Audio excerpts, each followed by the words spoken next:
So this goes along with my social bookmarking tools case, and this is about the browser extension.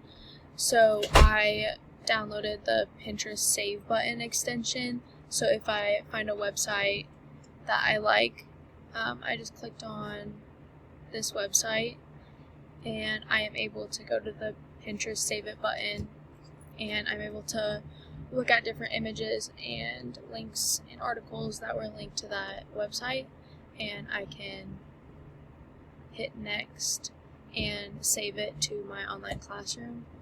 So it just makes it easier than trying to find information directly off Pinterest. Same thing for this.